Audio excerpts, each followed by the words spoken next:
Hello, everyone. Good evening, and thank you for joining us for our online symposium, Garden of the Senses, a sensory history of Indian art. This symposium explores how sensory approaches can expand our understanding of South Asia's art and cultural histories. Garden of the Senses is presented to you by Impart in collaboration with our partner organization, MAP, and it's held in conjunction with the exhibition Paper Gardens, Art, Botany, and Empire. It's on view at MAP till the 5th of July. So if you're in Bangalore, do visit the exhibition. I'm Krishna, Programming Manager at Impart. For those of you who are new to our work, I'll give you a quick overview of what it is that we do. So we are an open access digital resource with a focus on art and cultural histories of South Asia. And our offerings include an encyclopedia of art. We have free online courses, image-led essays, stories, grants, as well as online and offline events and workshops. And all of our resources are free to access. And yeah, over to you, Ketaki. Maybe you can introduce MAP as well. Thanks, Krishna. Like I just mentioned, my name is Ketaki. I head public programming at MAP, the Museum of Art and Photography, which is located in the heart of Bangalore in India and spans 6 stories, holds a growing collection of over 60,000 objects, paintings, sculptures, textiles, photographs, and works from popular culture spanning the 10th century to the present day. Our mission as a museum is to harness the transformative potential of art, making it accessible and engaging for everyone through exhibitions, experiences, critical dialogue, and community engagement. This symposium, like Krishna mentioned, is developed as a collaboration between MAP and Impart and is part of a long series of public programs that has been developed in conjunction with Paper Gardens. Before we proceed, I'd like to quickly acknowledge Renuka and Manisha, who will be providing ISL interpretation for this session. Thank you to the audience for being here. A big thank you to the speakers. And now I will hand this back to Krishna to introduce them. Thank you. So let me quickly introduce you to our incredible speakers for today's opening dialogue. Dr. Fatima Qureshi is an assistant professor of art and archaeology at Princeton University. She received her PhD from the Institute of Fine Arts, New York University in 2019. She's particularly interested in the art and architecture of South Asia with a focus on the visual culture of Muslim communities in the pre-modern period. Her latest book, Palimpsests Past and Present, The Sufis and Sultans of the Maqli Necropolis. It's coming out this fall, and it recently won the American Institute of Indian Studies' Book Prize 2026. And Dr. Preeti Bahadur Ramaswamy is an art historian based in Delhi and senior curator and head of classical Indian folk and tribal arts at the Kiran Nadar Museum of Art. Her research on Indian miniature painting explores the intersection of music and aesthetics, and her wider work spans Deccan studies, oral epics, crafts, museums, and curatorial practice. She has published on Indian miniature painting and contemporary art, and has taught art history at several institutions in Delhi. Vineet Vyas is a PhD scholar in art history and a 2026 PS2 Summer Public Research Fellow at the Graduate Center, City University of New York. His interdisciplinary research explores early modern and colonial visual and material culture of South Asia, with a focus on paintings and textile and questions of gender, sexuality, desire, and transgender narratives. With a BVA and MVA in art history from the Faculty of Fine Arts, MSU Baroda, he has worked with institutions including the NID, MSU Baroda, MAP, and the Williams College Museum of Art. So thank you all for agreeing to join us for this session today. And so to our audience, today's session draws on court miniatures from the Himalayas to the Deccan.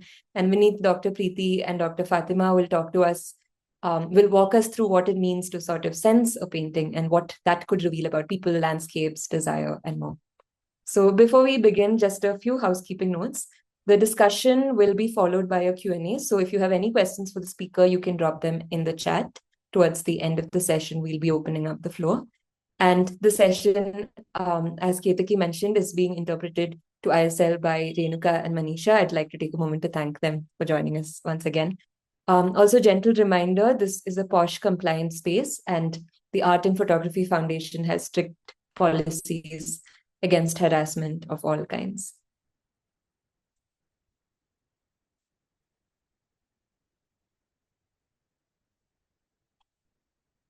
All right. Thank you once again.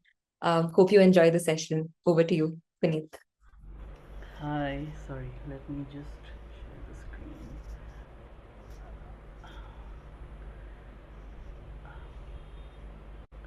Okay, I hope you can see it now. Okay, so hi, good evening, everyone. I want to thank the organizers for inviting me and for my amazing co panelists. So, I'm sort of looking forward to hear their work after me. Today, I'll be talking briefly about touch, which has been an area I've been working on for nearly 6 years or more. So, maybe let's just begin.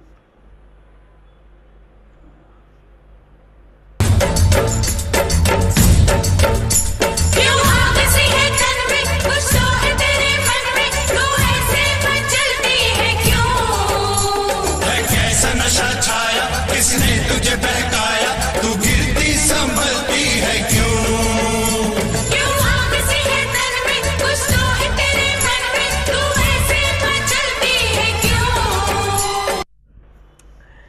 So this snippet from this iconic Bollywood song "हमको आजकल है इंतज़ार" features not only Madhuri Dixit's sheer mastery over dance, gestures, and expressions, but it felt like almost an apt beginning to think about what I'll be speaking today, which is touch, its eroticism and desire. The lyrics, which, yeah, as you hear, the lyrics and the visual playfully speak of Madhuri dancing and pining in separation, almost anticipating her lover's arrival.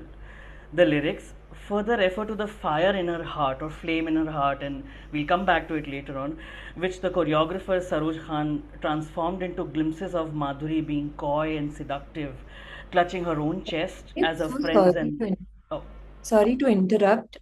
Your voice is a little low. now? Is this Maybe a better? little louder. Now? Is this Yeah, okay? Yeah. that's. Thank you. Sorry. Sorry. So the lyrics further refer to the fire in her heart, which the choreographer Saroj Khan transformed into glimpses of Madhuri being coy and seductive, clutching her own chest as her friends and others ask why she's stumbling. So, in talking about senses and sensory history today, I want to offer a few initial ideas about reading this touch, its voluptuousness, its eros, and its beauty in South Asian art. There's plenty to talk about. So, take for example this Bhumi Sparsha Buddha, or the divine moment when the Buddha touches the earth, calling her as a witness for his enlightenment. Or, say, take for example this loving and caring touch of a mother, as seen in this delightful Mughal drawing of Madonna and baby Jesus. Touch is nearly everywhere, and perhaps that's why we take it for granted. Whether it is in our everyday non-visual, I mean non-verbal or physical language, or even in our verbal language or texts or email, it's nearly everywhere. So you'll see this word popping up again and again. So then, what are the ways to read touch, and especially what are the ways to read touch in pre-modern South Asia? Maybe let's step back to the 17th century Rajasthan, where in the desert kingdom of Bikaner, especially during the rule of Maharaja Anup Singh, painting activity flourished extensively. And I want to meditate over touch through this exceptional series of paintings made by the master artist Ibrahim during Anup Singh Ji's period, and especially my focus will be the folio in the center. To give you some backdrop, this text of Rasika Priya is one of the most widely illustrated texts across Mughal and Rajput courts. Keshav Das Mishra, a literary genius and poet who was active in Orcha, which is in central India, between the mid 1500s to 1617, wrote extensively in what we call as classical Hindi, or say better known as Braj Bhasha. And he is best known for his text named Rasika Priya, in which is often translated as Connoisseur's Delight or a handbook for poetry of connoisseurs. This text, written in a textbook format, with 16 chapters, is vast, and it became an instant classic, as Alison Bush calls it, among poets, scholars, and artists. So, dealing with various aspects of poetic theory, this dense text also has an extensive classification of nayakas or heroes, nayikas or heroines, detailing the many moods and emotions of love, especially that of separation and union of the lovers. The protagonists, as you see here, and we'll go in depth in this folio. So the protagonists here are the Nayaka, who is a hero personified as Krishna. There is Naika, who is the heroine personified as Radha. And then most importantly, there is also the Sakhi, or what is often called as the female friend or the go-between, who conveys messages, but she does, of course, much more than that. So I want to actually begin quickly with taking a look at the verse which is inscribed on this painting in the upper section. And I want you to again, please make sure you remember that this is in the voice of the Sakhi. So it's the female friend talking. And it reads, and again, I was not convinced with other translations, so I have a very tentative translation I can read with you and sort of talk more about it. It says, Chori chori chori chori chitvati muh mori mori. काहे ते हस्ती ये हरक बढ़ायो है. Like she says, like why, like chori chori, like why are you sort of bashfully giggling and smiling? Like harak is, or harsh, which is also like harish. Why is your, like, why are you smiling this much? And then in the next line she says, Keshav दास की सौ तू जम्भाती कहा बार बार बीरी खाई मेरी बीर आरस जो आयो है.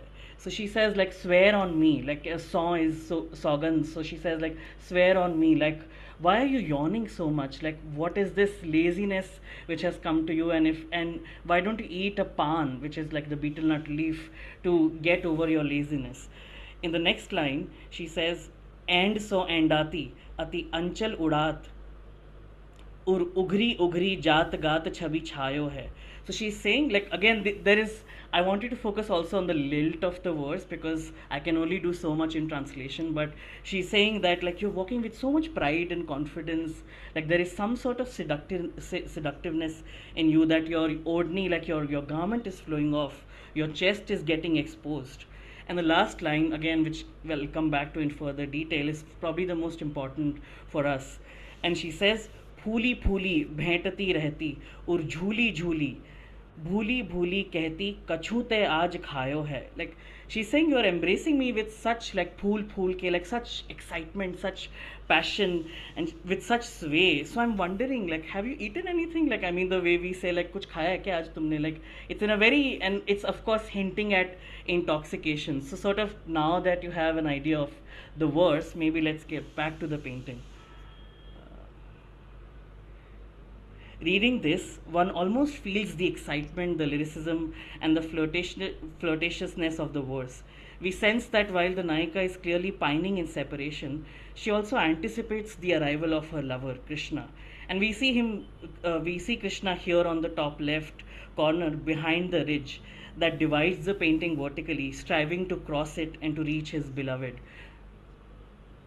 In the center, we see the Sakhi talking again to the Nayika behind the tree as she asks, and again I'm going to repeat the verse, Keso das so tu jambhati kaha bar bar biri khai meri bir aras jo ayo hai.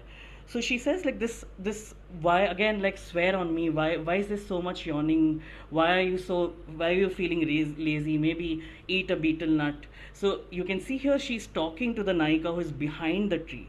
And this phrase is visualized by the artist with the Nayika's hands stretched in the air, like how we, like, I mean, in Hindi we say alas kha rahi hai. In the same way, it's stretched in the air. And this is an ancient trope which you see in South Asian visual culture, and scholars call such sculptures as the alas kanyas, who regularly appear across Buddhist, Jain, and Brahmanical sites, where they often are considered to be decorative.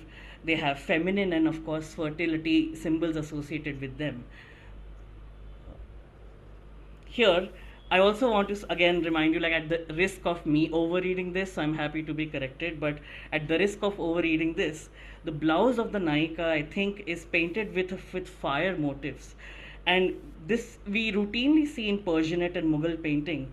And maybe perhaps this is apt, because in her laziness, even as she touches her own hands, like the way the artist has positioned her own fingers and hands, the fire of separation is expressed not only through the bodily gestures, but also very cleverly by Ibrahim through this motif of fire. The most intriguing element of the verse and the painting are the two embracing women on the far left. This corresponds to the last line, as the Sakhi says, "Phuli phuli bhaintati rehti ur jhuli jhuli bhuli bhuli कहती कछूते आज खायो hai. Like the same way where you are embracing me with such excitement, I'm wondering, have you eaten something? And so this, I think this is especially seen by this painter, and this how the painter transforms this magic of the verse into the eroticism of touch. The last few words, "Kachute aaj khayo hai," does not give us easy answers, but rather it implies the idea of intoxication. Much like, again, as I said, the way we talk to our friends, like, "Have you eaten something?" Ibrahim plays a game with us as he intensified the Naika's state of intoxication by showing her embracing the Sakhi, pressing their chest against each other. And he knows that the viewers will gaze at this in wonder. So he makes it even more clear that the Naika is drunk by placing the surahi or the wine bottle upside down. So we sort of have an idea that she's already drunk. And here I also want to acknowledge my own romance with touch, because for me the most intriguing aspect here is how the Naika places her feet onto the Sakhi's feet and plays with it, almost acting as a dominant partner. But nothing culminates the eroticism as much as the Sakhi's reciprocation. She does not say no to this, but entertains the Naika's desire by placing her hands on her neck as they both intensely gaze at each other. The game continues, and Ibrahim leaves us for wanting more, almost flirting with us as we wonder, will these friends let loose and kiss each other? Or will the Naika get back into her senses? Maybe we don't know. After all the eros, an obvious question sort of arises to the mind. Where does this visual imagery come from? Much of my learning about this comes from Dr. Molly Aitken, whose scholarship has expanded my own understanding of femininity and desire. Dr. Aitken has argued from as early as the 1600s, the genre of women's gathering, or the Zanana Majlis, emerged. This genre of Zanana Majlis usually depicts women drinking, talking, sharing poetry, or partying on terrace or inside a palace. In other words, women's leisure and pleasure is of utmost importance in these paintings. Bikaner rulers had marital, social, and formal connections with the Mughal Empire, and they even served as leaders for different military campaigns for the Mughals, including the Maharaja Anup Singh, who probably commissioned the Rasika folio we are talking about. In this world of Mughal and Rajput exchange, Bikaner painters began making the Zanana Majlis like paintings from at least the mid 1600s. Take, for example, this delicate scene of a woman gazing at her companion while her friend plays the tambour. In fact, our artist Ibrahim's father, Ruknuddin, was another master artist and again active in the court of Anup Singh. And he made at least a few versions, and here is one version of drunken women together. So I want to sort of just end here and come back to the painting. Ibrahim followed his father's footsteps, but I suggest that he knew how to play with this already playful verse. The presence of Krishna invites us to view, to think about the anticipation of lovers' touch, and the and the stretching of the Naika's hands with almost intertwined fingers heightens her pain of separation. But the charged eroticism between the drunk Naika and her friend is something which she was much more conscious about, and it was a conscious artistic choice. Uncannily, Madhuri Dixit's fleeting embrace and chest clutching and the sheer similarities, I mean, if you look up the lyrics, they are so similar that it has left me wondering, and I want to sort of just leave you with a provocative question that what is this then? Like, are we talking about friendship? And again, there's so much to talk about this painting and this genre in itself, but I want to think about what does this materiality and tactility of touch tell us? Are they friends? Have they become lovers for a fleeting moment? Is it both? Is it neither? I mean, I don't know. Maybe, and I would just love to hear your thoughts. So, thank you so much for listening.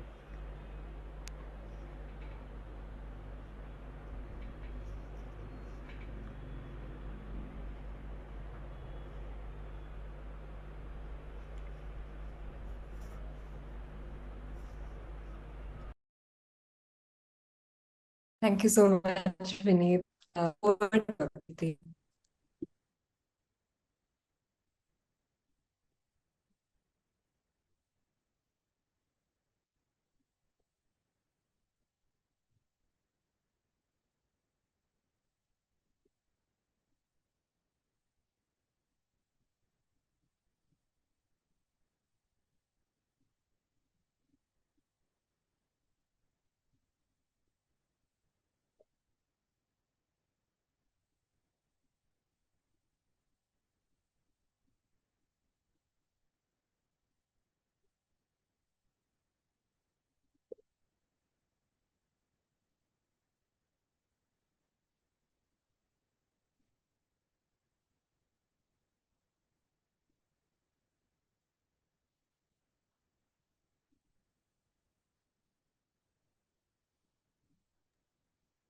Hello, Dr. Ravichandran, can you hear us? Hello. Hi, hi. All right. Should I move on then? Yes, thank you. Thank you, everyone. Thank you, Mab. Thank you, Impart. Thank you, my co-panelists and everyone who's arranged this wonderful series. It's really lovely to be here. After Madhuri Dixit, I'm going to try and take you up the hills in this hot weather and take you to a domain of a cluster of courts in the Punjab Hill states.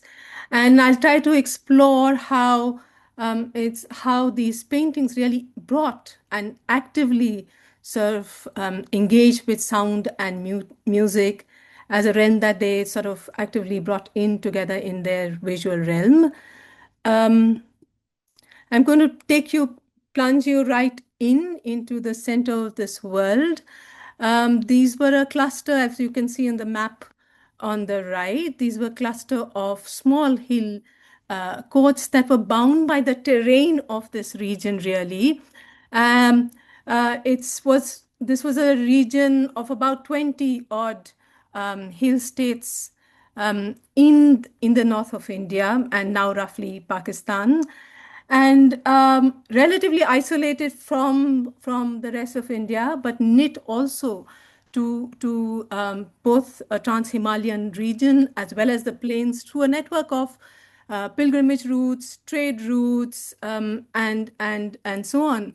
And this image that we see here really is a sort of it plunges us into the heart of this landscape by a painter from this region. We see the landscape as it unfurls in the terrain of this region as tributaries of the Ban Ganga sort of flow in through the region. And we take both a topographical view, but also a kind of emotional view into this landscape and living within this landscape. And I'd like to argue that these paintings really are about that. They are about poetry, about sound, about literary text, sort of embedded inside this landscape. And there's a particular felicity that painters from this region really were able to sort of bring in through their visuals, which was to drown us in this locale and to embed all the literary texts, whether it was the Rasika Priya or the Bhagavad Puran or the Geet Govind, but to drown it within this landscape. And we sort of do it sensorially in this painting as we see the rivers sort of flow into the terrain, but we're also looking at sort of through a bird's eye view into homes there.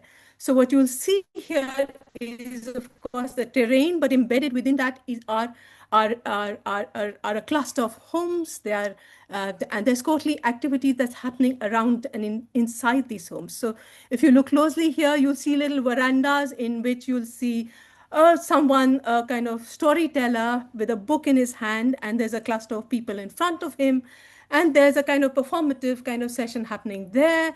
You look inside homes and you'll see people and couples sort of looking out at us and engaged within themselves. You'll see a musical performance also happening inside one of these scenes here. And then to the right, if you'd like to call it, you'll see a larger kind of a mansion, a courtly mansion, and you see the ruler sort of framed by the veranda over there and engaged in courtly activities. Now, what I'd like to bring to your attention here is that these were relatively small principalities and relatively isolated, but because they were linked through a network of either pilgrimage routes. One of the small kingdoms here is named Mandi, which of course means marketplace. So it was a hub. And it was a hub, it was a marketplace, it linked through trade routes from the plains to Tibet. So there's something special about works from this region because of this combination of being relatively isolated but also connected. And this sort of plays out in paintings, courtly paintings that were made in this region. There's a kind of uniformity of style that we see here because artists were sort of moving across this region and as families and carrying styles with them. So we'll see the same kind of approach to style sort of moving across courts. in this region. And that's what makes it kind of a world within itself, but also linked. Next slide, please. I can move it. And from this, I'll move to the central kind of idea that I'd like to explore with all of you, which is that these works actively sought a kind of arena of reception in which music and sound was sort of very actively brought in by the painters. And these images are really agentive in seeking that the embodiment of sound and the sound sort of coming in as an entire experience really in itself, as a layer that the visuals evoked. And this painting, of course, is very justly famous. It's very well known, and in some ways doesn't need any introduction, but yet I shall do so.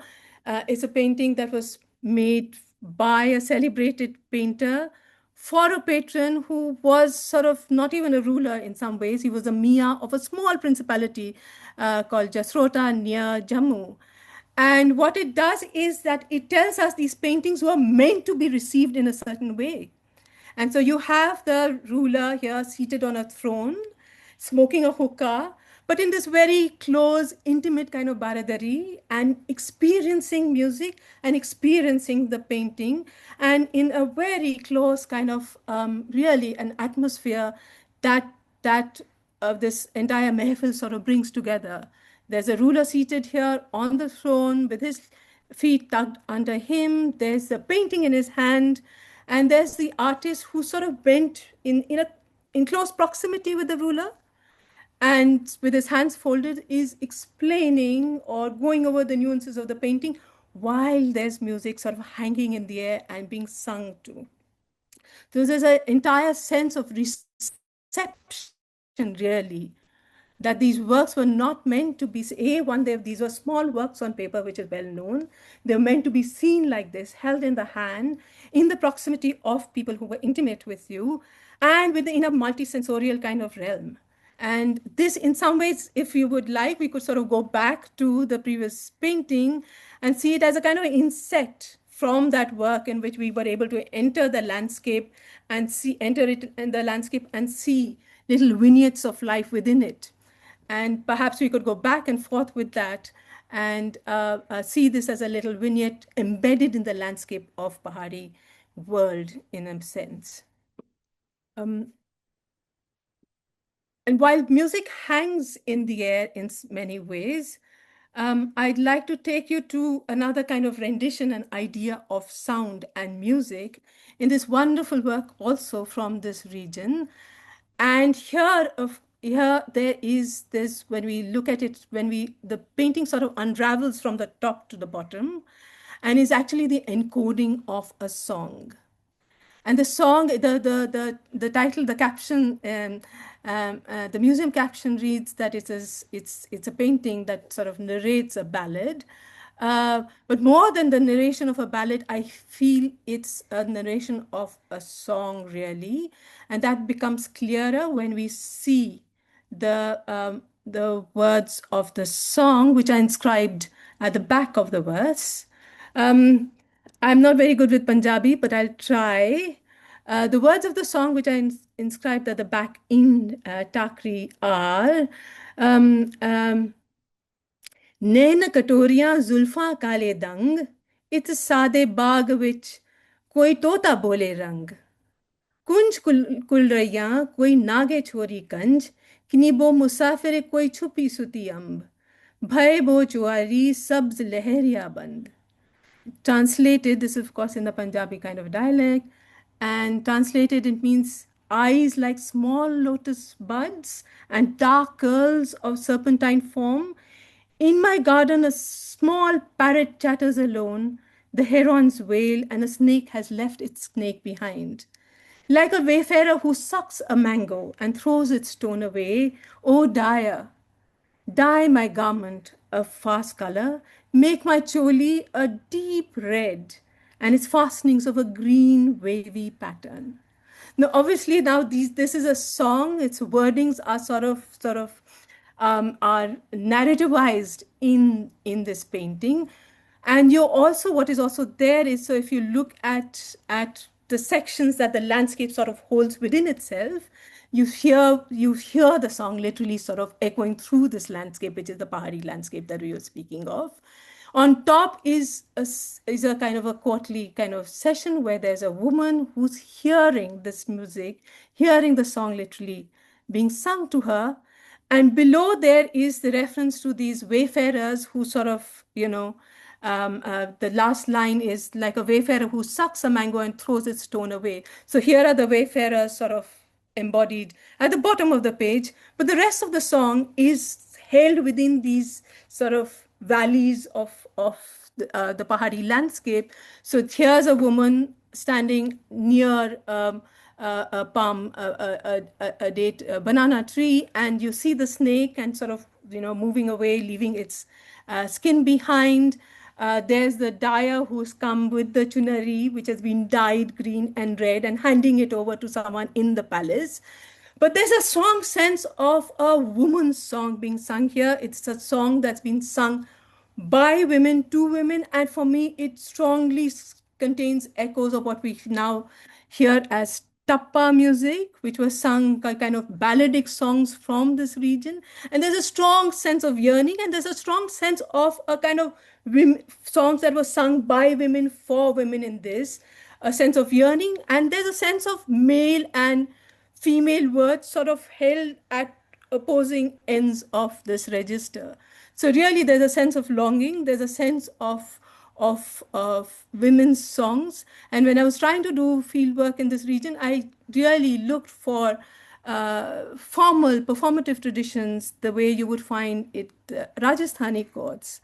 And I really found very little to the Mirasis, who as professional classes were just sort of not there anymore. They possibly migrated to Pakistan. But the sense of everyday songs, and there's this wonderful scholar, Kiran Narayan, who's done a wonderful paper on everyday women's songs in the Pahari region. And I would say this painting really celebrates that in a very, very Pahari kind of way, embedding these songs within this landscape. So here is a sense of a song really becoming the subject of the painting, and you hear it and you see it narrative-wise within the painting.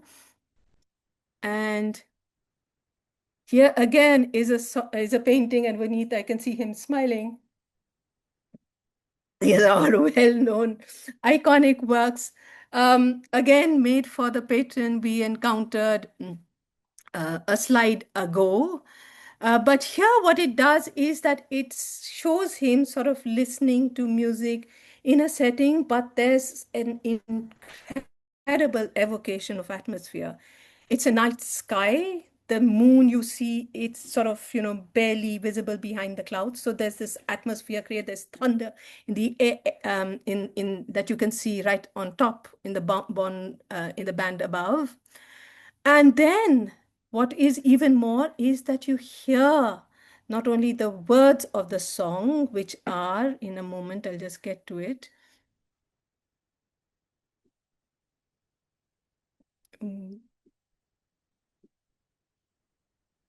Sorry.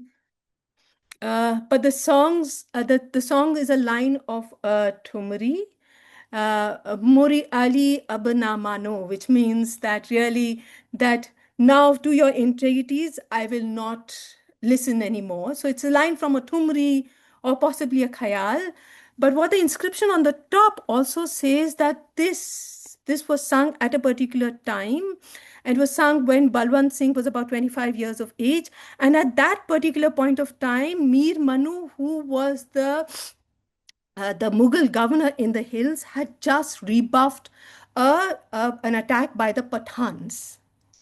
So here is a song which is encoding not only an emotional point in Balwant Singh's mind, but it's also evoking a kind of a larger kind of a political landscape in the hills that is being encountered here. So the song is encoding both it's an emotion which is felt in the lyrics of the song, but the pain of this music then reverberates across a larger kind of scenario, which is a kind of situation that hill rulers often found themselves sort of, sandwiched between Mughal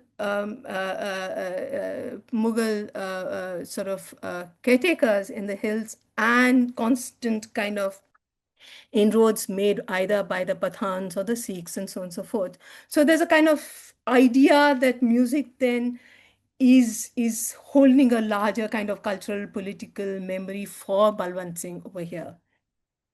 And of course, there's such incredible, there's a sense of a particular time, there's a sense of a particular mood, a particular song heard in a particular way at a particular time in which there's rain-laden clouds and the moon barely sort of coming up.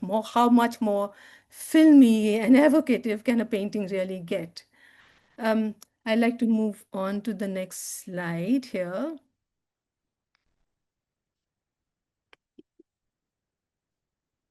I'd like to move on to something even, beyond song, as something that's is now we move into the realm of something that's more amorphous, beyond song, really. It's the evocation of mood that song and music really can embed and encode. And this absolutely wonderful kind of painting is made in a slightly different style than what we have been seeing so far. It's a bolder style, and it's a style that sort of predated Mughal fashions in this era, even though the primary sort of protagonist in this painting is this very elegantly dressed woman, dressed in a Mughal jama, richly bejeweled, and listening to music sung to her by her Sakhi, possibly. But what is interesting about this encounter between these two incredibly sensuously clad women is that they belong to a series in which there's no sense of a larger kind of Naika Bhed framing. In other words, there's no sense of an absent lover, a state of longing for a male lover, but there seem to be a series, and I've seen 2 or 3 of these, in which these two women are sort of imagined in these kind of scenarios in which music is being listened to.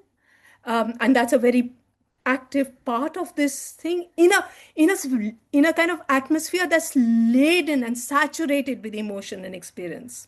So here you have rain clouds, almost like a theatrical kind of drop on top over there. It's obviously raining and pouring, but you have eddies and swirls of mist sort of rising across the page. And you have this woman who's almost like a Shalabhanjika. She's sort of clutching at the tree, at this tree which has burst into blossom, possibly at the touch of her hand. And she's holding a flower in the other, which is, of course, in courtly language, a sign of connoisseurship.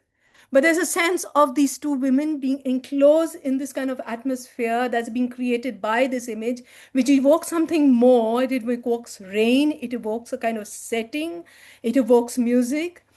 And there's, of course, this small fawn or a deer waiting in abeyance, sort of outside the scene, but also linked to it.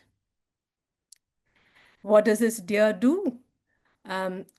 Why is this creature from the forest a part of the scene which links these two women?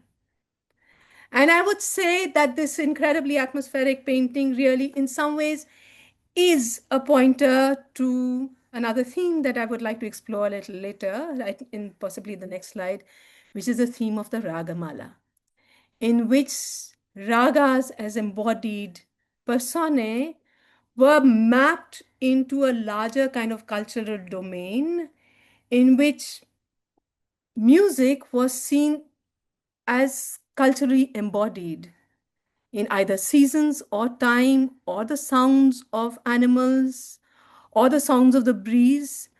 But raga emerged as a kind of cultural phenomenon around the 14th, 15th century. And we'll come to that in a moment, but it is interesting to note that here is the Ragmala, which was literally a garland of ragas, sort of consecrated the idea of the rag, which emerged sometime in the 9th or 10th centuries and sort of overtook other forms of musical modes that preceded it as murchanas and so on and so forth. But the idea of the rag was seen in its capacity, really, to harbor an arrangement of moods, of swaras, really, in a kind of arrangement that colored the mind with emotion. And that is a definition of a rag that was set out in a 9th to 10th century text by Matang Muni in his text called Brihadeshi. So I find this sort of inching towards the idea of a ragamala in the Pahari Hills, possibly some tentative idea that here's a world of music that is mapped into a larger world of emotion, of association, and of sound, really, in a way that it can be made palpable, that music and sound, which is such an ephemeral thing itself, becomes a cultural symbol and is transformed into a cultural symbol. And this may have been, I feel, a kind of one of those early kind of gropings with the idea of the Ragmala, perhaps. Am I running out of time? Okay, we need. And then, as you would see, Ragmalas, I'm sure all of you are very familiar with this, but linked to this previous slide, of course, Ragmalas were sort of garlands of rags. Ragas were seen in kind of association with one another as they became an emergent kind of part of a cultural landscape, and there were Persianate maqams and so on and so forth, sort of coming into their own around the 14th, 15th centuries. They were organized into kind of systems which could hold them and recognize them as valid musical entities. And so these families of ragmalas were families or clusters of ragas. And there were many, many, according to different matas, as they were called. And this painting is a kind of classic Ragamala Ragini picture. It's sort of it's about encodes like and somewhere linked to the previous slide. It shows two women. There's a woman who's obviously the woman who's sort of royal, and she's seated against cushions on a carpet, and she's been sung to. And it's in kind of interior kind of scene. So there's an intimacy of emotion that is and experience that's exchanged here. But we also see the world without. And in a way, the painter sort of leads us out into that world through windows, and we see these flowers and nature sort of sneakily listening into the song in some ways and brought into this world in the way the painter imagines it. But what is also interesting is that paintings, these Ragmala paintings in this region, went beyond ragas in some ways to encode sound as a sonic kind of entity. And we find this kind of peculiar feature in which ragas embody not so much nayakas and naikas and heroes and ambient situations, but they encode sonic moments, really. And if you see this here, you'll see sort of colors. This is from the same Ragamala series, or Poti, if you would call it. And we kind of find a flipping of color here. If the main color in the one on the right is yellow with an orange border, then the one on the right is orange with a yellow border. And so they're from different families, and that's sort of encoded in this very lovely series, which is kind of has a different kind of aesthetic to it, and it's a bold, flat kind of colors, and it's attributed to a court in Bahu. But here you see women sort of, there's not so much of a tanpura being played or a song being heard, but there's a woman sitting inside the pavilion, and she's listening to a sound being created by these clappers that this woman is playing for her. So there's a sense of a kind of sound, a kind of sonic kind of pitch that you're hearing in this visual. And again, in the image to the right, of course, there's the Nayaka who's sitting in all his regalia, and he has his lotus buds in his hand, but he's listening to the sound of this woman playing the kettle drum, like a dambaru, right? So these are not your classical tanpuras or your tablas or sitar, but they're sound, they're acoustic events, right? And so for some reason, which one lies, it has to do with text that floated in this region, but they privilege sound as an acoustic kind of hearing in these paintings. And there are many texts which, of course, talk about sound and note, and sort of look at ragas in that manner. For instance, I think it's a 15th century text, the Sangeet Narayan, speaks of the benefits of rags according to the number of notes in the octave. So ragas with 7 notes confer long life, merit, fame, good repute, success, health, wealth, long lineage, which brings prosperity to the region. So 7 notes, ragas with all the 7 notes in their musical structure would have this. Those with 5 notes are suitable for the praising of heroism in battle, for the beauty of form and quality. So there's some sense of veera rasa in them. Those with 5 are to be sung in the expulsion of disease, the destruction of one's enemies, and the doing away of fear and grief.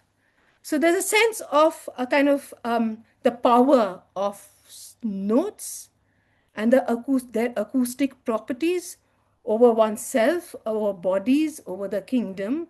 And it sort of unravels as that, as the power of notes and sound itself. And of course, we know that ragas themselves had these kind of powers over human bodies, over the natural world, over seasons, and any kind of impairment in the way they sung could affect the world. And I'd like to end with a further elaboration of this idea in drawings which are namunas really, which were made as sketches, as preludes to the entire works themselves. And what is nice about these kind of sketches is that you get an instance of how the artists were thinking about these works. So I haven't actually found any painted equivalents of these drawings, but what these are actually illustrations to notes. And so what we see here is, and as the inscription tells us over here, is on the right this, and the protagonist, of course, is not Shiva, not the figure on the ox, but the hathi. So this sur nishad, which is ni, it is the sound of the elephant. It carries the pitch of this elephant's roar, in a sense. I can't think of a better word. But the pitch of nishad then is the pitch of the elephant's roar. And this then maps those, here you can see is Hathi Sur at the bottom, and the Sur himself as that. But we see the Sur Nishad then is iska kulus Rudra hai, which is Shiva here. And iska Dev Rudra hai, and iski jati or kul is Shudra. So the note has a pitch, but it has a wider social presence. It has a jati, it has a social class, and it has a presiding deity, so it has the affective powers of that deity within it. And on the other side, I can't see it very well, but it's for the peacock is the protagonist, and that's the sur there. And the peacock is sort of strutting into the frame. And iski jati jo hai, wo Brahmin hai, because the first of the 7 notes. And I think I'm not sure, but it's Dev, I think, is Brahma, and its kul is Brahman, and the pitch then is that of the peacock. Yeah.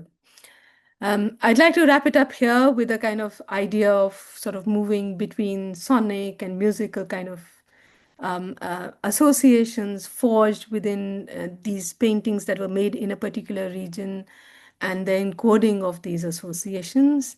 And thank you very much for listening in.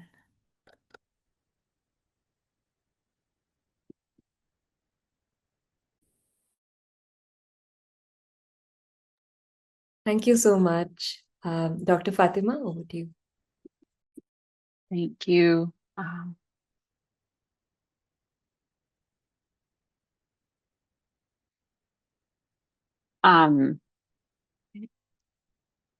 Thank you so much. And thank you to Impart and MAP, specifically Krishna, Ketaki, and Brian for the invitation and for the logistical labor that it takes to put on such a wonderful series. And also to our ISL interpreters, Manisha and Renuka, thank you so much for making this accessible. And I'm delighted to be following two wonderful co-panelists to think about this kind of introduction to sensory histories. I'm going to move us a little bit away from paintings temporarily, though I'll circle back to them at the end of my talk, to talk a little bit about senses in a kind of broader environment and thinking about landscapes. And I think, I mean, in a way, this will be perhaps a nice counterpart to what we have already been so wonderfully introduced by Vineet and Preeti, these spectacular paintings in which you can sense so much.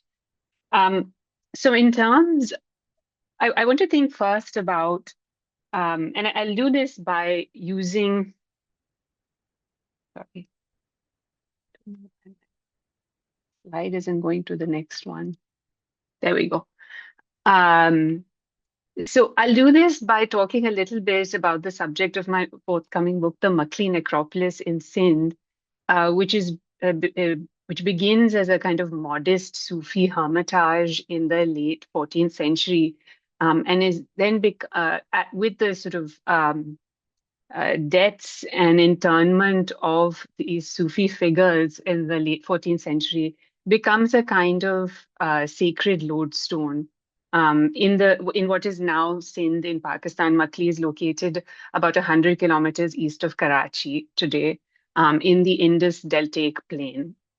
And so the site becomes a kind of sacred lodestone and is patronized by local elites, local rulers, and expands over the course of 3 centuries to a monumental funerary site.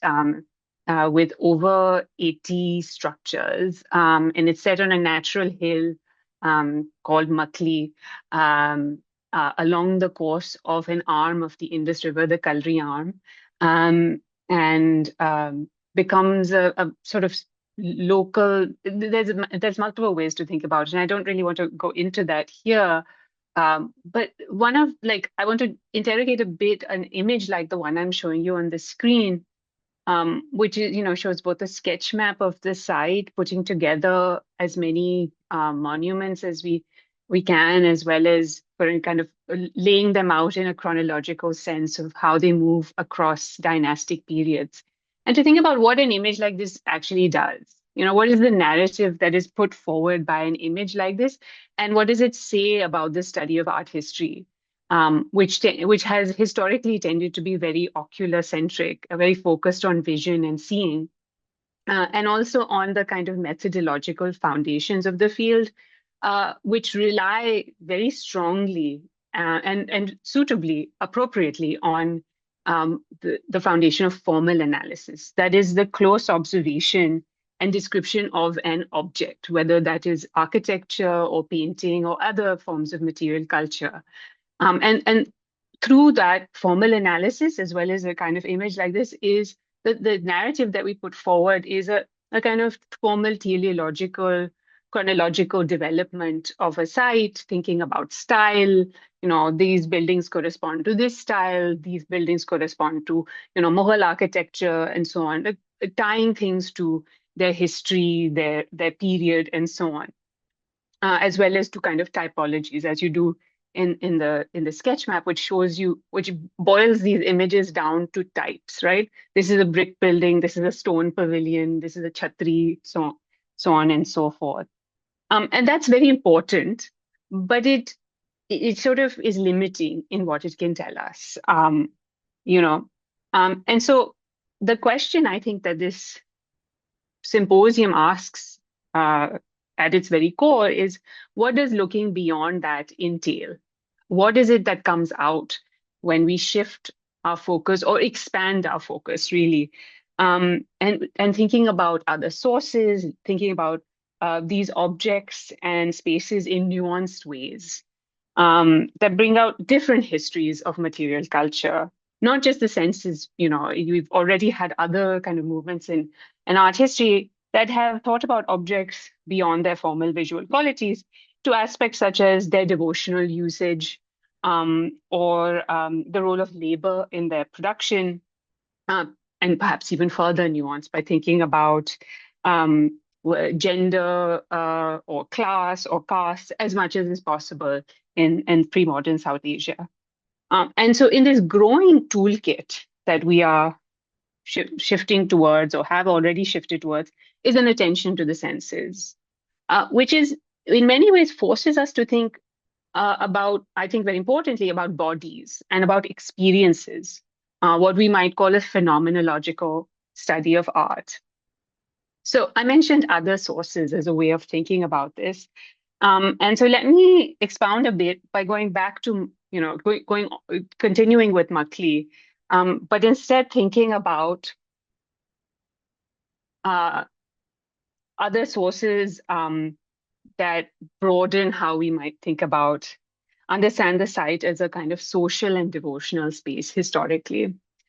So I want to talk specifically about this text known as the Maqli-nama, which is written in 1760-61 by it's a Persian text written by Mir Ali Sher Khani Tattavi, who's a local of Sindh. He lives in the city of Thatta, which is Maqli is located on the outskirts of it. And it's a kind of strange text. It's a mixture of poetry and prose, the composition. All of which is in praise of Maqli as a place sort of par excellence. It extols its virtues as a pilgrimage site, blessed by the presence of saintly bodies, a kind of sacred lodestone, as I mentioned, for the region. And as you can see in this quote from the Maqli-nama, the ways in which, and I'll refer to him as Khani, the way to which Khani refers to Maqli in the text is as this kind of overwhelming space of experience. What a gathering and a welcome place of retreat, that the senses are mad after it. Like you've completely been overtaken by its beauty, by its sacred sort of divine qualities. And, even as he's talking about the kind of the various saints who are buried there and people visiting, people going on pilgrimage. Sorry, 1 second. It's back now, sorry. So even as he's talking about these matters of pilgrimage, he's not describing, a kind of practical way of experiencing the site. He's not telling you, okay, first you go to this shrine and you visit it in this way, which is the kind of traditional form of text that we would see with pilgrimage sites in Islamic tradition, texts that are known as kutub al-ziyarat, pilgrimage guides. This is not a pilgrimage guide that are laying out. Sorry, we're unable to see your screen right now. I'm going to stop and restart the share just to make sure. Can you see it now? Not yet.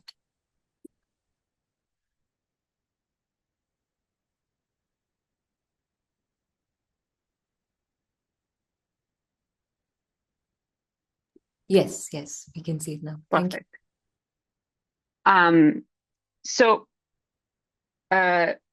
So unlike a kind of prosaic guide, what this is doing is it's in fact focusing on the atmosphere of the site and what kind of feelings one might experience, what kind of bodily experiences, the kind of the affect of being in this space, a place that he describes as being kind of brimming with joy and suffused by divine munificence. And looking at this so what we find are sort of kernels that reveal other histories of the sites and of how we might think about landscapes and the place of bodies in landscapes. And so the rest, I'm not actually going to show you a lot of images of the site itself, and in fact, think about the landscape around it. Because for Connie, Makli is inescapable from its environment. It is entirely embedded in the landscape in which it is. So as I mentioned, Makli is located historically along the river Indus. That kind of, and Kani, when he describes the site, he also talks about what rain and water do to the site, and he describes it as if the whole world is water and water is the whole world. And I think many of us in the room are quite familiar with the kind of experience of the monsoon, and I'll get to that in a second, about how this kind of watery, aqueous environment can be ever present in thinking about place. What a quote like this about water forces us to think about is not just what the site looks like, but it brings up two kind of distinct aspects of thinking about the environment. One is thinking on a very long kind of geological history.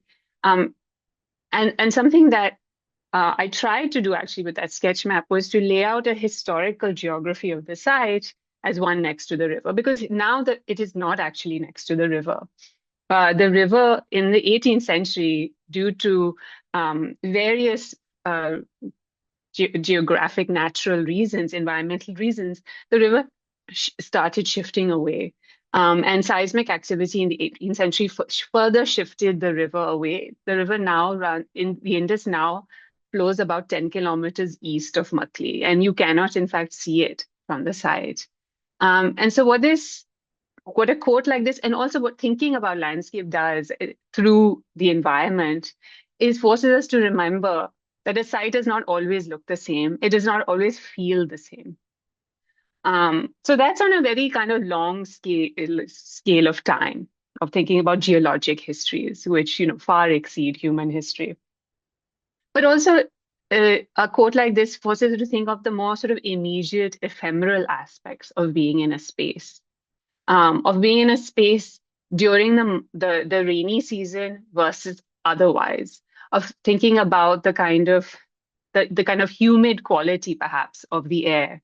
That to some extent, we also talked about these kind of atmospheric qualities in the previous in Preeti's presentation or the last painting, of how that changes a space. And in this case, in an image like this that I took when I was at Makli during some of my fieldwork, was also thinking about non-human participants in these spaces and thinking in like sort of a kind of broader sense about space, and the contingent experience of being in a space and time.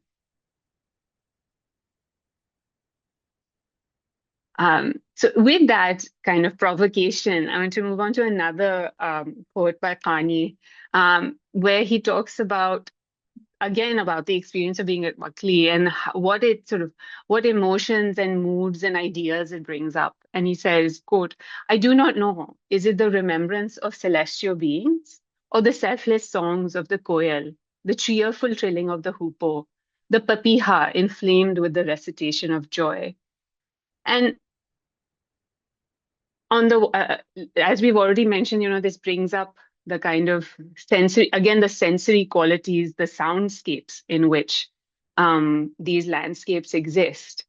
And they also bring up very specifically the kind of cultural specificity of such places and of such poetry when describing place. Now, the hoopoe is a more sort of common bird to bring up in Persianate literature, which you will find outside of South Asia. But the papiha, the hawk cuckoo, it is a local bird to South Asia. The sound of it, we are all familiar with. It is referenced in multiple South Asian literary traditions. And it is referenced often in a very specific way. Its mating call is a kind of ubiquitous sound in the season of the barsat, the monsoon. And so in these sort of brief mentions, Khani manages to transform this landscape to one that is very specifically South Asian and one that we all can enter into in a very culturally specific way. And again, kind of thinking about the site in a broader sense again with birds. And I was sort of purposely brought in various different images of animals that I've seen at the site. The Asian green beater only comes to Makli during the winter months. So it's a seasonal visitor because it's coming south from more northern areas. And so again, to think about time and emotions and experiences as we might think about these sites. And repeatedly in the text, actually, we find glancing references to the monsoon, sometimes referring to the barsat, sometimes referring to things that bring up the barsat, whether it's the papiha or it's ragas that we've already. So the specific ragas that Khani mentions in his text are the raga Malhar and the raga Saram, both of which are associated with the monsoon. And as we know through other scholars' works, the monsoons and the monsoon ragas were thought to have the capacity to, change emotions, to bring about a kind of emotional transformation in the feeling subject. And that, I think, is what is being, through the writing of this text, is we are being forced to think of landscape and of architecture as having the capacity to make our bodies into the bodies of experience, as the sort of the space of experience, and what a kind of larger sensory history. And I think that's what I'm kind of pushing us towards, is to think about this larger sensory history, and what images and spaces might evoke in us. I'm not entirely certain how I'm doing on time, but I'm going to start to wrap up a bit by bringing us back to painting, and to again kind of dwell upon the monsoon, a season that we are all often sort of intimately familiar with, and the kind of cultural landscape of the monsoon, to think about what is one of my favorite paintings now in the National Museum of Asian Art in DC, and this image of Prince Amar Singh II walking in the rain. And what an image like this, looking at an image like this, makes us think about the production of an experience. Preeti talked about the kind of agentive activity of paintings and of artists themselves. Here, the poor artist sort of boiled down to a name, stipple master, unfortunately.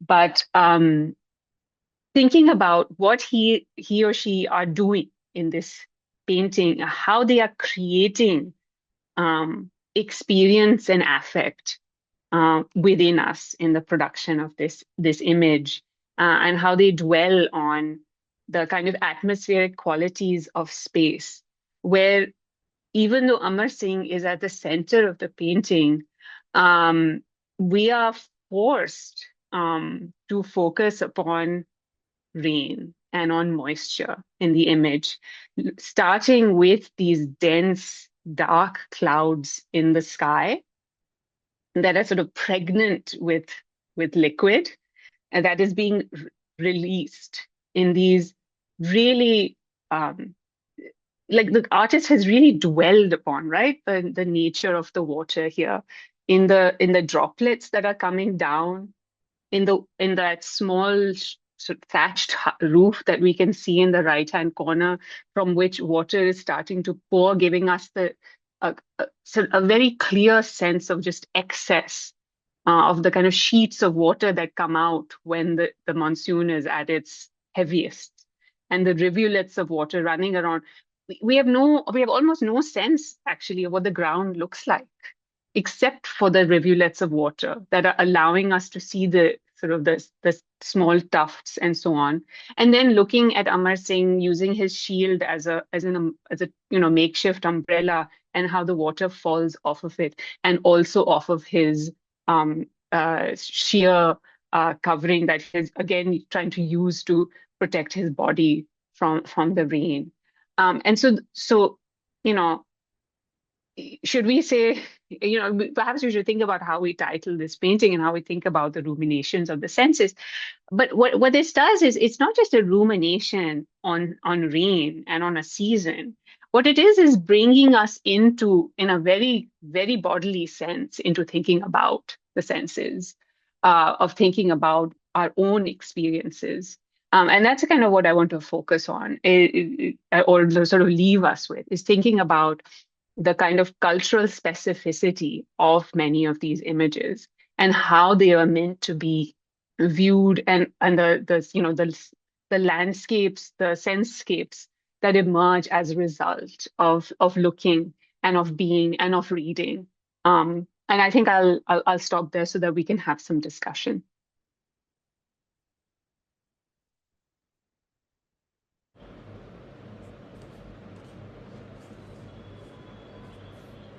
Can you hear me, see me?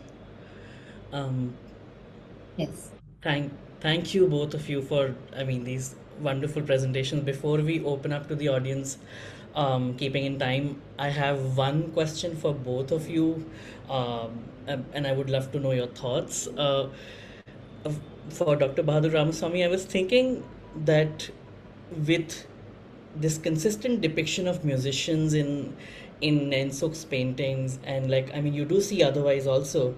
I'm wondering, like, do we have any evidence, like in Rajasthan, Maharana Kumbha wrote like a musicological text. Do we have any, or in your research, have you come across something which speaks more about the sensory importance of music in the Pahadi Kotli culture? Is there a text or any manual you have come across, or your broader thoughts on this?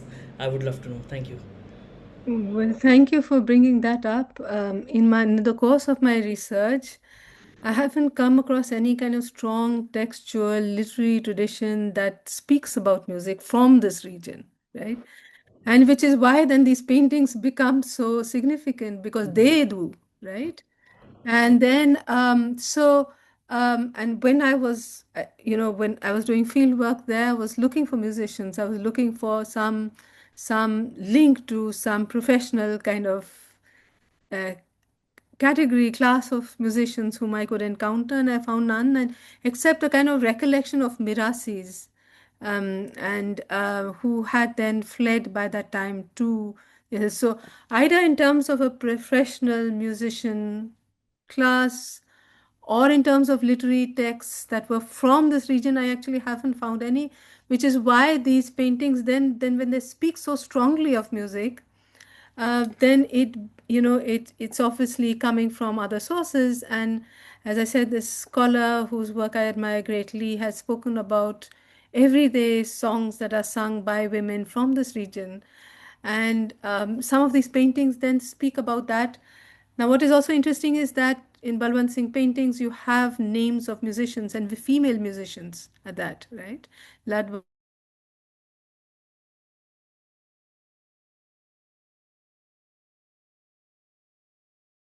records anyway, literary records are very scarce in from this region. And so we don't, and so which makes these works and those inscriptions really that we find on them that have been researched so patiently become really more, all the more precious in that sense. Thank you.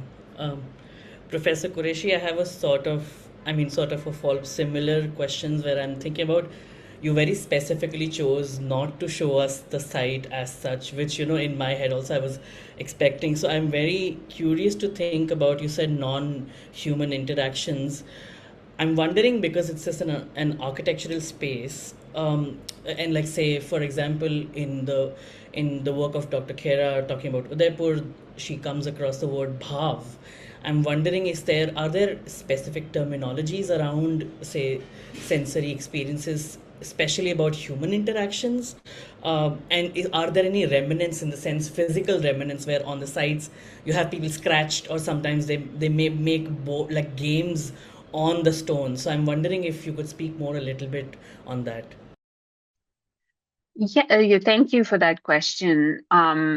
Yes, you still find remnants of people's interactions with the space. For instance, one of the most kind of evocative ways of thinking about it is you have in modern times, in contemporary times, when you are walking on the site, you find these tiny structures built from the very stones and bricks that are used to create the buildings, to construct the buildings.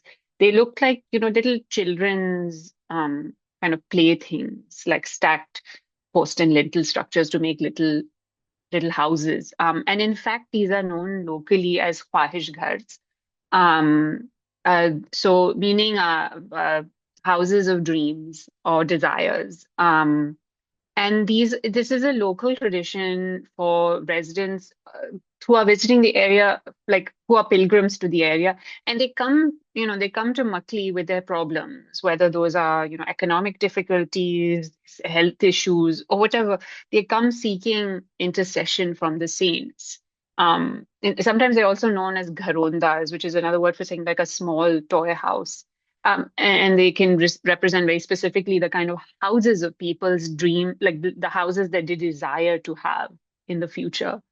Um, and what these houses are like essentially encapsulating or holding the supplications of these people, these pilgrims. And when you uh, when your desire has been, reached or whatever, you're supposed to come back and disassemble and put back the stones and bricks where they were from. And so, in a way, this kind of materially encapsulates how the architecture facilitates devotion. And we have other examples. You can see, Dutch at the site a lot. People have, repeatedly caressed one element that they see as being, particularly potent, like the center of a mihrab or something, so that it's gotten polished over time by people's continual touch. Um, so there are many ways in which we might find these I don't think I used the word ephemeral earlier, but essentially that's what we're looking for, right? In these sensory histories is how do we re-embody the ephemeral aspects of these objects? And so, yes, so it's in a kind of broad way of answering your question. Thank you.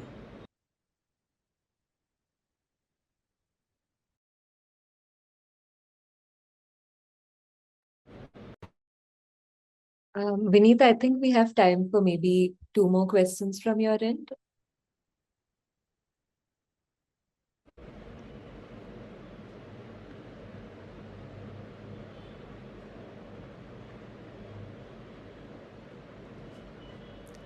Can you still hear me? Sorry, my connection is flaky.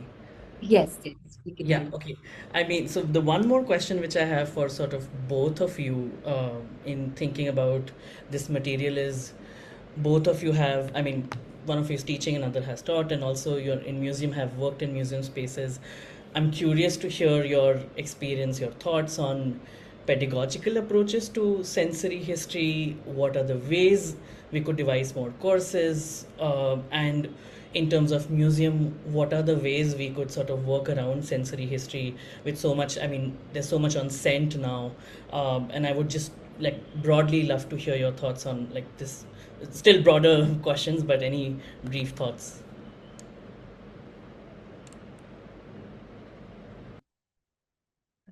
Fatima, maybe since you're teaching a course, it should be this question is you could take it on, then I'll also try.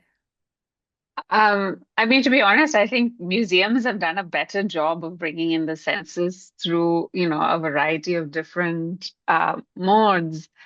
Um, I think that one thing that is very important, generally for art history, has been to look at images, right? Something that we also can think about is like the texture of paintings and the kind of materiality of experience that is one is able to do when one moves beyond the kind of PowerPoint realm of thinking about ourselves. One thing that I like to really focus on is these kind of sensory practices of like, what does even it mean for us to move about in a space? How do we experience the world? Um, and I think that has been for me, apart from looking specifically at objects and thinking about texture, is also to think about our own bodies. as being in spaces and being kind of being in the heat, being in the winter, and thinking about weather, thinking about thinking about ourselves as sensate, right? Not just thinking about senses as a kind of removed theoretical concern. Um, and I think that's where I push my students to also think of their own presence as intruding into to images, into artistic realms. Um, I don't know if that entirely answers the question, but please, Preeti, I think you probably have a much more eloquent answer than I do. Not at all, not at all. Well, I don't know, but just that these works themselves, they encode sensory, and now, of course, art history is moved into such wonderful kind of arenas of study with smell, with music, with sound, and so on and so forth. And when you look at these works, of course, then you see textures, you see cloth, which has become, of course, it's waiting to be seen, and the feel of cloth on the skin is so wonderfully evoked in these works. But of course, there are other kind of things. There's sweat that's evoked in these works. So armpits, for instance, right? There's sweat, there's smell. And I know there's some wonderful scholarship on that as well, on sweat, and Emma Flat's looked at histories of smell in that sense. But the interesting thing is that these works are not two-dimensional, and that they hold all of this. And and what the best we can do is, of course, art history is also moving into that, as we sort of look at material traces of paint on paper, and we sort of see it as not as a just as a surface, but we also excavate and see how the papers received paint, and we look for other signs of what's gone into that. And so that's the one way in which the discipline itself, in the way it studies, looks at it not as PowerPoints, as you said, Fatima, but also looks at it as a material thing, as an object to be felt and to be, layered over in that sense. And I agree with you, Fatima and Vineet, that exhibitionary paradigms really are now, I think they're doing wonderfully. There have been exhibitions on the Ragmala, the use of animated tableau, which sort of create that sensory landscape, I think. And of course, beneath your presentation itself, my God, I mean, you created that, and Fatima with yours, with poetry coming through. I think we are in a very exciting place, actually, in which we are seeing surfaces sort of come out and touch, and as you said, in architecture, and how a lovely way to say it, that of course they're felt over, and you often feel it in sculptures, that they're rubbed over, and you feel them having been caressed. And in that sense, that's the best I can do. Thank you. Thank you.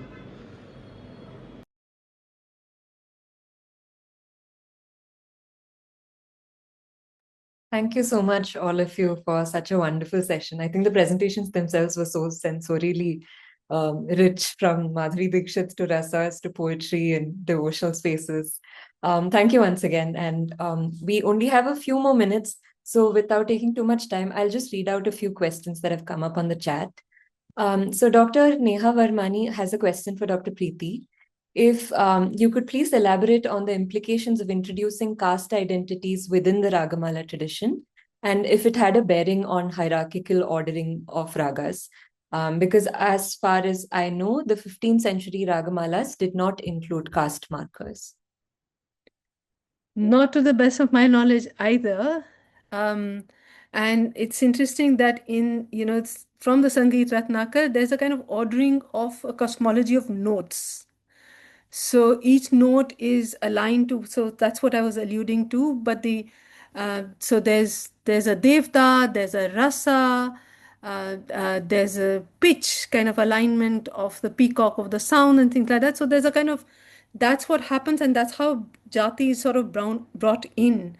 But it's interesting that it's brought into its consciousness in these canonical kind of shastric musicological texts. And that becomes an interesting way if those texts are actually encoding the idea of jati in a certain way. But that's for another discussion. But within ragas themselves, I don't know, but ragmalas themselves were like an ordering of ragas, right? So, um, creating a canon of musical modes. So the ragas that got left behind, and you find that very interestingly in text. So there are ragas that make it to this canonical listing within the ragamala, but the ragas which sort of are left out. Yeah. And that's an interesting kind of a thing that in some ways the Ragwala created this stature for these melodic modes as being part of the canon and some being out. So I would like to think of a rag like a mand, for instance, right? So popular in Rajasthan and so sung by Manganyas, for instance, and so much, heard. But there are very few instances that I've seen in some ways of that rag, which is so ubiquitous within a ragamala in that sense. So, which begs the question, which ragas and who was performing these ragas and who then makes it into these, and that made that's the best thing that's the best way I can think of addressing this question.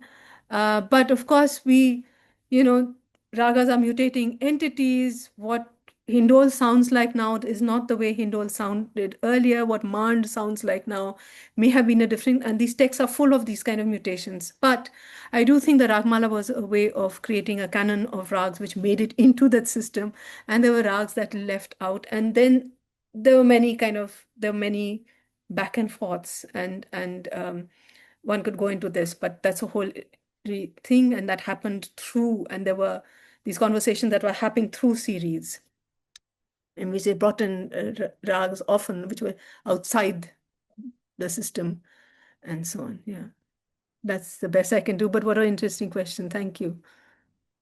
Thank you. Anusha has a question for Vineet. How much can we separate the analysis of eros and sexuality through touch?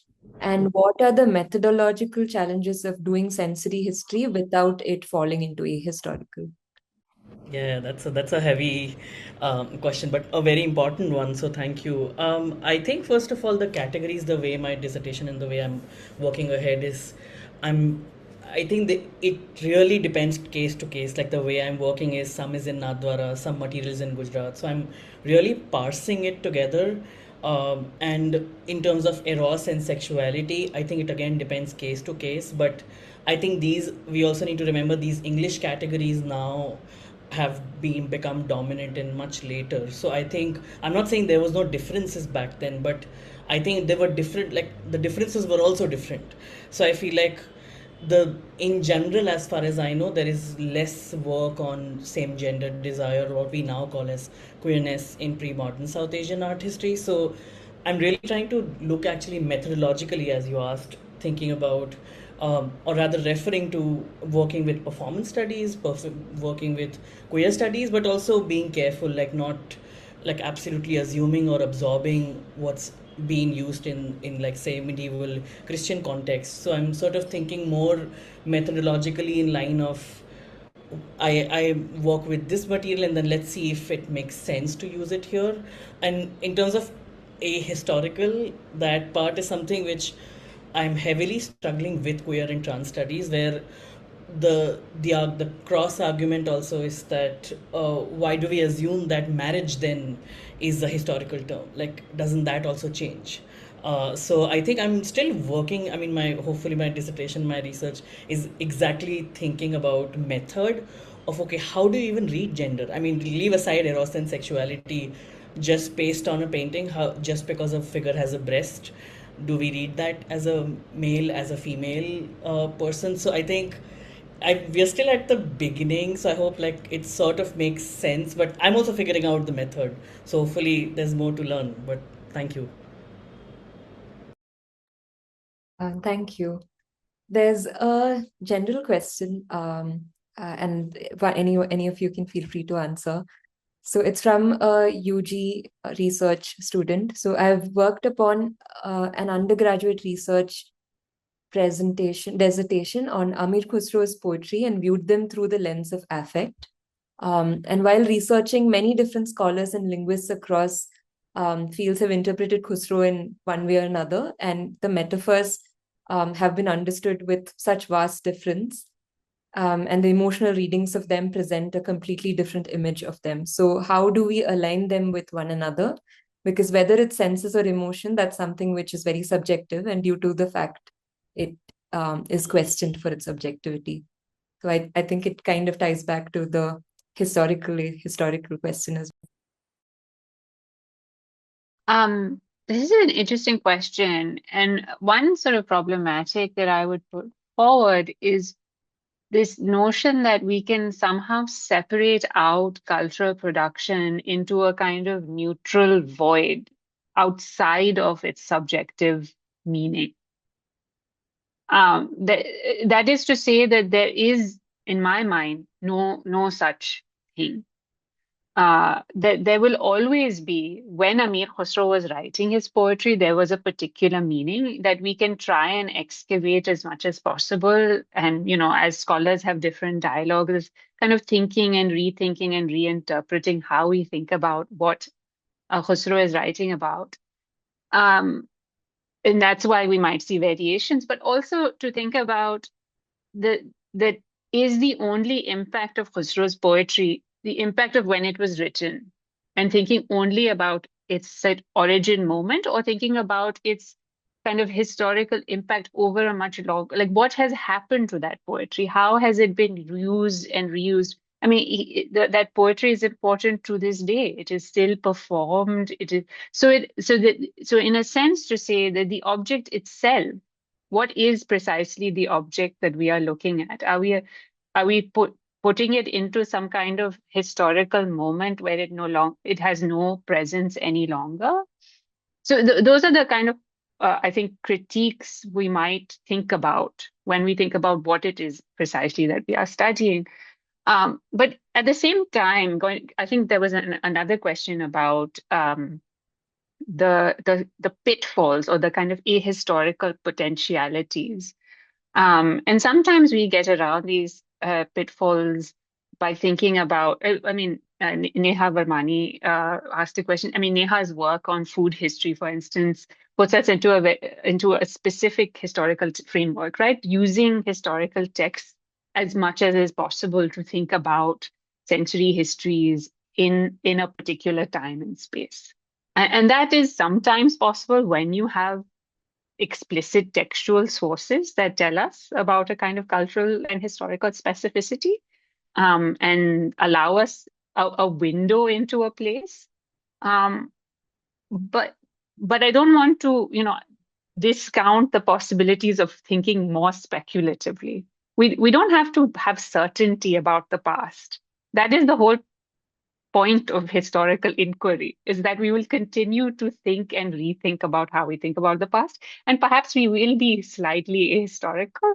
And I'm not sure we should be worried about that entirely. Because I think it has opened us up to thinking about these objects in such productive and fruitful ways that shift us beyond elite notions of them sometimes, right? They make us think about enfleshment, and they make us think about caste, they make us think about gender. So moving us beyond kind of traditional histories of these places. So that's kind of where I will leave my thoughts on this. Thank you. There's another question. Would synesthesia be the basic fundamental unit then of the sensory aspect of painting?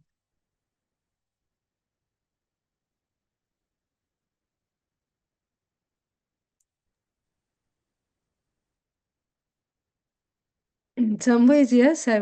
Should I jump in? Sure. Maybe. Yes, I think indeed it was, and it was meant to be so. That these were meant to. That was intentional, really, and that they're called tasveer, of course, and in the inscriptions there's a very specific kind of a thing that they're called as chitra or tasveer, and inscriptions speak about that. But I think they very specifically, intentionally laid out worlds that were multi-sensorial. that were really evoked, led from one sense to the other, and that was intentional.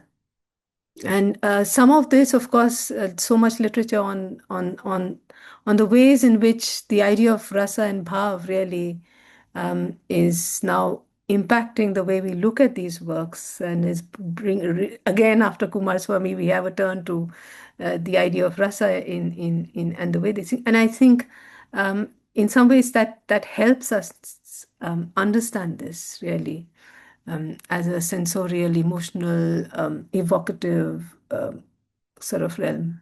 Yeah. Thank you. I think maybe we can take one more question and then wrap it up. So there is, again, it's open to all of you. Do we have any insight as to whether these artworks were accessible to common people of the times? And were they accessible beyond royalty? If yes, how were they engaging with the sensory art? So I think it's a good note to end with. Who were the audiences intended for each of these works or spaces?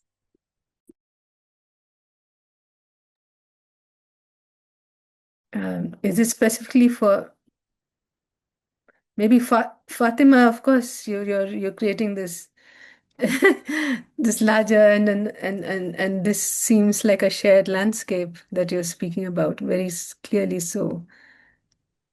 Yes, I mean, in the case of, a large space, a kind of public space, I think that these are not experiences limited to a particular class, and are much more sort of accessible.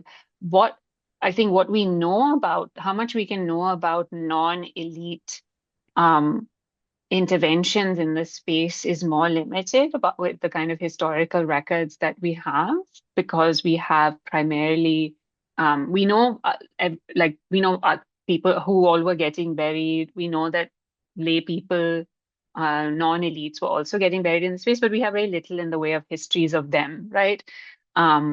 But through texts like Khani, we get a sense of kind of the affective potential. And I don't know, even though he is a sort of elite figure and is working in a sort of a textual that we might think of being somewhat elite, I think that we run the risk of over elitifying these discourses. And I'm thinking, I think, Preeti, we talked about these, different ragas that are still performed, some of which don't get encoded. So, but that they exist in sort of different cultural formations that essentially point us towards a kind of shared culture across classes, perhaps, that might exist. If that kind of so yes, so we can in fact think about non-elite presence in these spaces. I think the question for painting might be a little bit more. I mean, I will let the specialists. It's a little more complex because courtly paintings were not uniform, right? And there was, we don't, for instance, know, we have Jain manuscripts and which were for Jain laity, but for some moments we don't exactly quite know where they were produced and for whom. And so for instance, some of the early Bhagavad Puran paintings, pothis, the Chaura Panchashika, so on and so forth, the Chandayan series. We don't quite know how they were received, in what context, and whom they were made for, really. So it's not a uniform landscape. So we call them courtly paintings, but it's not a blanket kind of arena of reception in that sense. Yeah. And it would have varied.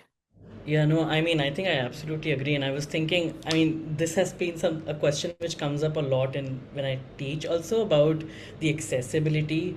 I wonder in the sense, and again, this is just a provocation, just a thought that not a lot, but we do know names of artists who are not from upper caste and upper class. Now, they are the makers of it.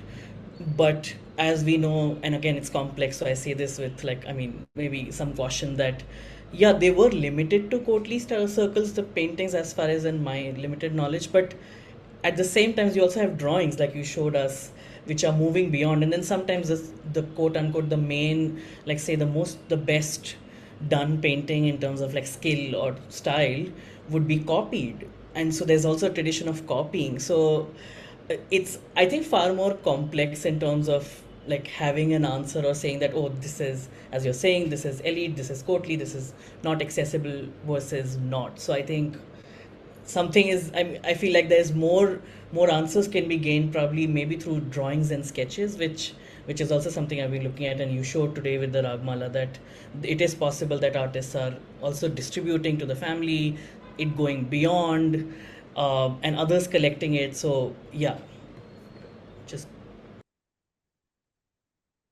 Yeah, it's a complex question. And it's a lovely question, but we don't have any definitive answers. But drawings stayed with artists' families, and they circulated with artists as well. So this between the, so there's some circulation that's happening there as well. And it's hard to make any definitive kind of